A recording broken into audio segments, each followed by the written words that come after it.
نتیجے میں مجموعی طور پر ہمارے پلانٹ کا جو درجہ حرارت ہے وہ بڑھ رہا ہے، اس سے مسائل پیدا ہو رہے ہیں۔ ظاہر ہے کہ اس بات کی ضرورت ہے کہ سب اپنے اپنے رول کو ری ڈیفائن کریں اور کنٹریبیوشن کریں ایسے ماحول کے لیے کہ جس میں پوری انسانیت کا بھلا ہو۔ ہمارا ملک پاکستان ہے، دنیا میں یہ ایک ضابطہ طے ہے کہ کسی بھی ملک میں 25% جو رقبہ ہے وہ جنگلات پر مشتمل ہونا چاہیے۔ 1990 میں پاکستان میں 6.5% جنگلات تھے، اور آپ کو جان کر افسوس ہوگا کہ اس وقت یہ 4.8% ہو گئے ہیں۔ اس کا مطلب یہ ہے کہ تقریباً اس عرصے میں 20% جنگلات میں کمی واقع ہوئی ہے۔ اور یہ کیوں کمی واقع ہوئی ہے؟ اس کی وجہ یہ ہوتی ہے کہ لکڑیاں لوگ کاٹنے پر بعض جگہ تو مجبور ہوتے ہیں، ان کے پاس کوئی ایندھن ہی نہیں ہوتا۔ اور ایک بہت بڑا مسئلہ اس وقت جو پیدا ہو گیا ہے وہ یہ پیدا ہو گیا ہے کہ اب کنکریٹ کے جنگلات بن رہے ہیں، سوسائٹیز بن رہی ہیں، اچھے اچھے رقبے جس میں زراعت ہوتی تھی اس کو اس سے محروم کر کے سوسائٹیاں بن رہی ہیں۔ ڈی ایچ اے والے بھی ذرا توجہ فرمائیں کہ کتنے ڈی ایچ اے بنائیں گے اور کس طرح سے وہ سینکڑوں ہزاروں ایکڑ زمین جو ہے وہ لوگ قبضہ کر لیتے ہیں، اور اس کے نتیجے میں مجموعی طور پر ہماری ماحولیات کے اوپر اثر پڑتا ہے۔ اس لیے یہ پورے چیلنجز ہیں جس کو ہم سب کو فیس کرنا ہے، اس پر گفتگو کرنی ہے، اس پر بات کرنی ہے۔ کچھ چیزوں کا تعلق ہماری اس پوری موومنٹ سے ہے جو انوائرمنٹ کی بہتری کے لیے اور انسانیت کی بہتری کے لیے، جس پر ہمیں ماحولیات کو آلودگی سے بچانے کے لیے، اور ماحولیات میں پھر اور بھی تفصیلات ہیں۔ بچے ہمارے سامنے یہاں موجود ہیں، میں چاہتا ہوں کہ آج صرف درختوں اور پودوں تک ہی محدود رہیں ہم، ورنہ ہمارے ماحول کو جس نے جتنا آلودہ کیا ہے، ان سارے آلودگی پھیلانے والوں کو جب تک اپنے سروں سے نہیں ہٹائیں گے تو ہمارا کوئی ماحول بھی ٹھیک نہیں ہوگا۔ اس لیے اس وقت جو شجرکاری کی مہم ہے بہت قیمتی مہم ہے، اور اس میں الخدمت نے جس طرح سے صرف لاہور شہر میں لاکھوں کی تعداد میں درخت لگا دیے ہیں، اور مزید پلان ہے کہ آئندہ سال 2 سال میں آپ اس ہدف کو مزید 1 ملین اور 2 ملین تک لے جانا چاہتے ہیں اور ملک بھر میں کروڑوں درخت لگانا چاہتے ہیں، تو یہ آپ کا بہت زبردست قسم کا پلان ہے، اور میں سمجھتا ہوں کہ ہم سب کو مل کر اس کا ساتھ دینا چاہیے۔ لیکن اس میں ضرور اس بات کو پیش نظر رکھا جائے کہ جس درخت کو بھی لگا دیا جائے، جس پودے کو بھی لگا دیا جائے، پھر اس کی آبیاری کی جائے، اس کا تحفظ کیا جائے، اور بچوں کو یہ بات سمجھانی چاہیے کہ انہیں درخت لگانا بھی ہے، یعنی پودا لگانا بھی ہے، اور اس کو سینچنا بھی ہے، اس کو پھلنا پھولنا اپنے ہاتھوں سے کرنا ہے، اس کی دیکھ بھال کرنی ہے، اس کی نگہداشت کرنی ہے۔ اور یہ آدمی اس طرح سے، کوئی بھی انسان، کوئی بچہ، کوئی خاتون جب ان پھول بوٹوں سے وابستہ ہو کر محبت کے ساتھ یہ سارے کام کر رہے ہوتے ہیں تو اللہ تعالیٰ ایک خاص تعلق پیدا کر دیتا ہے، اور یہ تعلق انسان کو مجبور کرتا ہے کہ وہ ان پودوں کی اور ان درختوں کی نگہداشت کریں۔ اس تعلق کو آپ نے پیدا کر دیا تو طبیعت کے اندر بھی اس سے بہت آدمی کے جو فرق پڑتا ہے۔ دیکھیں، بہت ساری بیماریاں ہیں، انزائٹی میں مبتلا ہیں بہت سارے لوگ، ڈپریشن ہے، کیوں نہ ہو، حالات ایسے ہیں، مہنگائی ہے، بے روزگاری ہے، بجلی کے بم ہیں جو بلوں کی صورت میں آتے ہیں، اور تعلیم کی صورتحال اچھی نہیں ہے، تعلیم حاصل کرنا دشوار ہو گیا ہے، بچے ماں باپ کو دیکھتے ہیں کہ وہ پریشان ہیں، ڈپریشن میں ہیں۔ تو ظاہر ہے ان ساری چیزوں میں ہمارا دین ہم سے یہ تقاضا کرتا ہے کہ ہم دین کی طرف لوٹیں، اسلام کی تعلیمات حاصل کریں، اور وہ ساری چیزیں کہ جس کا ہمیں اپنے دین کی طرف سے ہمیں ہدایت ملتی ہے، اللہ اور اس کے رسول نے ہمیں بتایا ہے، چھوٹی چھوٹی چیزیں ہیں، نیکیاں ہیں، ان کو اڈاپٹ کریں گے تو خود ہماری طبیعت پہ اس کے اثرات پڑیں گے۔ اور خاص طور پر یہ جو پھول بوٹے ہیں، یہ جو درخت ہیں اور ماحول ہے، یہ انسان کی طبیعت میں بھی بہت بہتری پیدا کرتا ہے، اور اس کے نتیجے میں ایک فرحت محسوس ہوتی ہے۔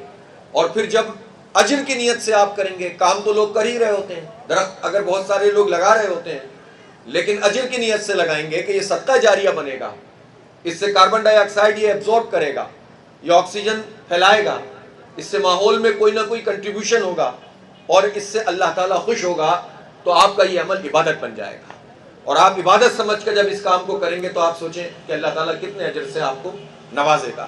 اس لیے درخت لگانے ہیں اور ان کی حفاظت بھی کرنی ہے، اور وہ پوری تحریک بھی پیدا کیجئے کہ جس میں ہمارے پورے ماحول میں ایک خرابی پیدا ہو چکی ہے۔ اب یہ جو گلوبل وارمنگ ہے اس کے حوالے سے دنیا میں بہت کام ہو رہا ہے. ہماری انڈسٹری کو آگے بڑھنا ہوگا اور اس میں یہ کنٹریبیوشن کرنی ہوگی کہ ظاہر ہے کہ وہ ٹیکنالوجی موجود ہے کہ جس میں کاربن ڈائی آکسائڈ کو منیمائز کیا جاتا ہے جو ایمٹ ہو رہی ہوتی ہے ہماری جو ہے وہ چمنیوں سے, ہماری صنعتوں سے.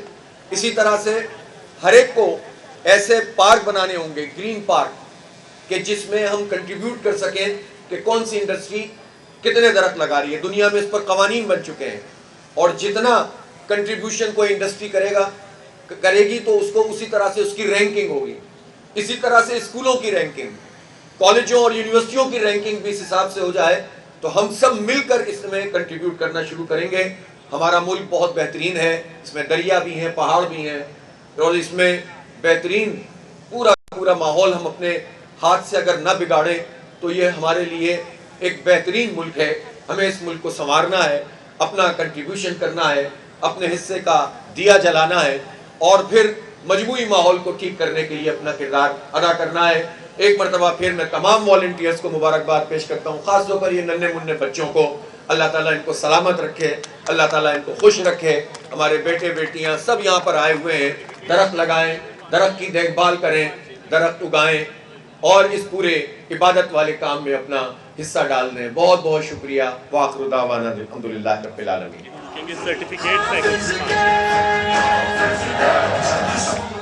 بہت شکریہ.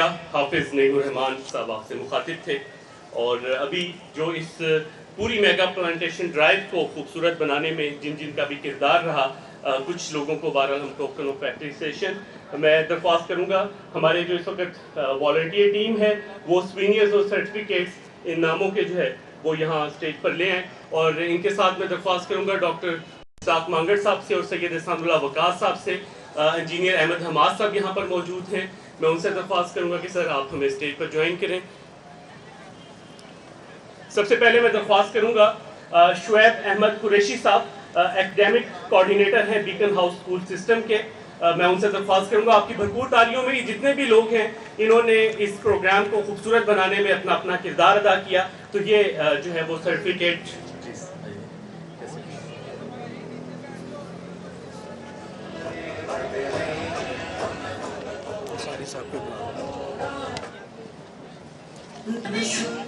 ضیاء الدین انصاری صاحب سے درخواست کروں گا, امیر جماعت اسلامی لاہور, کہ وہ بھی ہمیں اسٹیج پر جوائن کریں.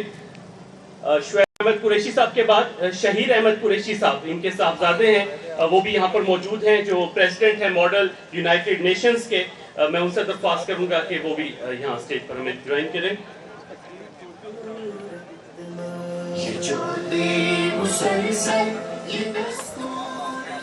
اس کے بعد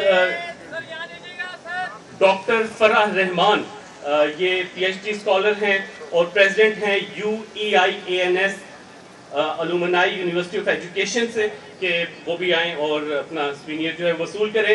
ڈاکٹر شانیلا طارق ایسوسیٹ پروفیسر ہیں department of applied psychology UMT سے, کہ وہ بھی یہاں اسٹیج پر تشریف لائیں اور اپنا سینئر جو ہے وہ وصول کریں. ڈاکٹر شلینا طارق, اور اس کے بعد پروفیسر زاہد ابراہیم صاحب ہیں UMT سے, پروفیسر ان مینجمنٹ سائنسز, کہ وہ بھی یہاں اسٹیج پر آئیں اور اپنا سینئر وصول کریں. اگر یہ اس وقت موجود نہیں ہے تو ان کے بہاف پہ اگر کوئی آ سکتا ہے. جی ٹھیک ہے. اس کے بعد سنان اکبر اگر یہاں اسٹیج کے قریب آ جائیں تو یہ ابھی ہمارے مہمانان جو ہیں پہلے پودا لگائیں گے اور اس کے بعد جو ہے وہ نقاب کشائی ہوگی. اس کے بعد حفظ صاحب یہیں پر موجود ہوں گے. ہمارے میڈیا کے دوست جتنے ہیں وہ اس وقت ہمیں فالو کریں گے تاکہ ہم پودا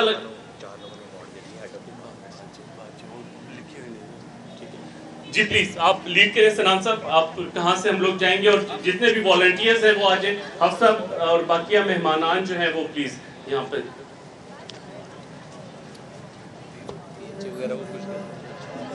لکھ کے دیں گے. تو وائس سینڈ وہ میسج سینڈ کیا سامنے نے کہا کہ آپ کو سینڈ کر دو, وہ سینڈ کر دیا. وہ کر لیں, چیک کر لیں, وہ ضروری ہے, ان کو خوش کرنا ہے.